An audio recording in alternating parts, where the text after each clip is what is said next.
சொல்லல இந்த ராமனை நான் எப்படி தெரிஞ்சுக்கிறது?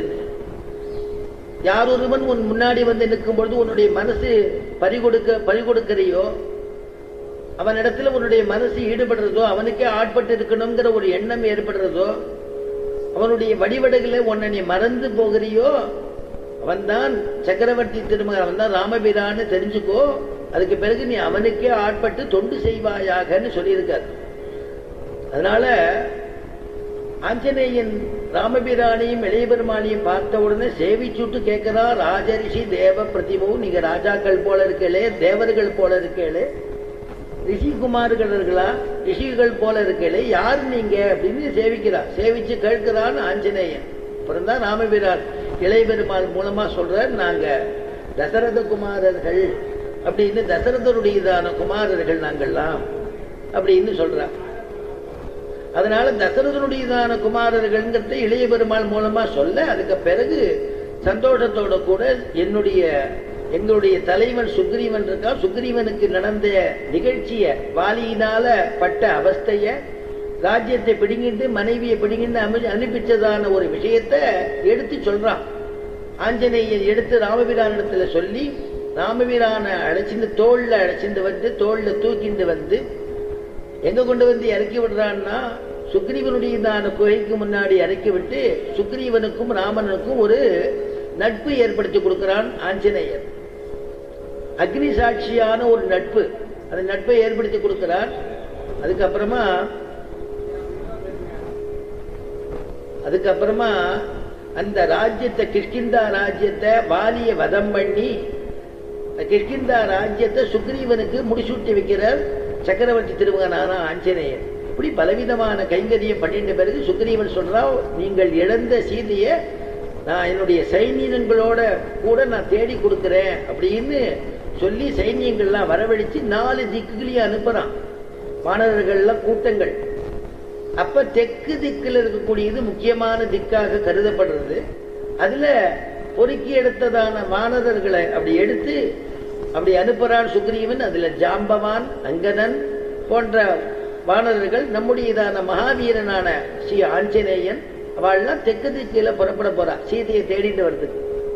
அப்போ ராமனுக்கு தோணித்து ஆஞ்சநேயன் அழைச்சி, ஆஞ்சநேயா, சீதையை நீ பார்க்க நேரிட்டால் இந்த மோதிரத்தை நீ அவரிடத்துல கொடு அப்படின்னு, ராமநாமாங்கிதம் சேதம் பஸ்ய தேவி அங்குலீயகம், அதுதான் காட்டுற ஆஞ்சநேயன். ராமநாமம் பொறிக்கப்பட்டதான அந்த மோதிரத்தை சக்கரவர்த்தி திருமகனான ராமபிரான் ஆஞ்சநேயன் கையில கொடுக்கிறார். ஆஞ்சநேயன் அதை கண்ணுல ஒத்திட்டு வஸ்திரத்துல வச்சுட்டு அங்கிருந்து கிளம்புற.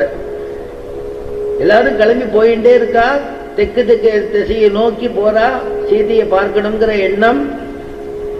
போயிட்டே இருக்கும் பொழுது சமுத்திரம் வரைக்கும் போயாச்சு. சமுத்திரத்துக்கு முன்னாடி இந்த சமுத்திரம் எவ்வளவு யோஜனை தூரம்னு கணக்கு பண்றா, 120 யோஜனை தூரம். சமுத்திரத்தை எப்படி கடக்கிறது? அந்த வானரால சொல்றால், ஒவ்வொரு வானரம் சொல்றான், நான் 20 யோஜனை தூரம் தாண்டிடுவேன், மொத்தம் 50 யோஜனை தூரம்ங்கிறான். அங்கதன் சொல்றான், நான் பூர்த்தியாவே நான் தாண்ட முடியும்னு. உடனே இன்னொரு வானரம் சொன்னா, அப்ப நீ போய் அங்க சீத்தை இருக்காதுன்னு பார்த்துட்டு வான்னு. அதுதான் முடியாது, நான் தாண்டிடுவேன், ஆனா திருப்பி நான் வருவேனான்னு தெரியாது, எனக்கு சக்தி இல்லை அப்படின்னு விட்டான்.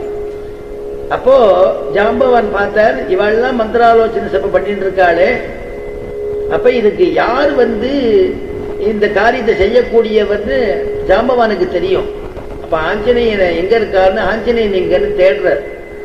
அவர் ஒரு இடத்துல உட்கார்ந்து யோஜனை பண்ணிட்டு இருக்கார், இந்த சமுத்திரத்தை எப்படி கடக்கிறது, என்ன பண்ணலாம், மேற்கொண்டு என்ன பண்ணலாம், யாரை கொண்டு இந்த காரியம் நடக்க போறது அப்படின்னு யோஜனை பண்ணிட்டு இருக்கார். அப்ப ஜாம்பவான் ஆஞ்சநேய இடத்துல ஞாபகப்படுத்துற, அப்பா நீ பலவான், ஆஞ்சநேயா உன்னுடைய மகிமை உனக்கு தெரியாது, நீ பால பருவத்திலேயே தேவதைகளுடைய அனுகிரகத்தை பெற்றவன். சாட்சாத்தான சூரிய பகவான் இடத்துல வித்தை கத்துக்கணும்னு நினைச்சாரோ ஆஞ்சநேயன்.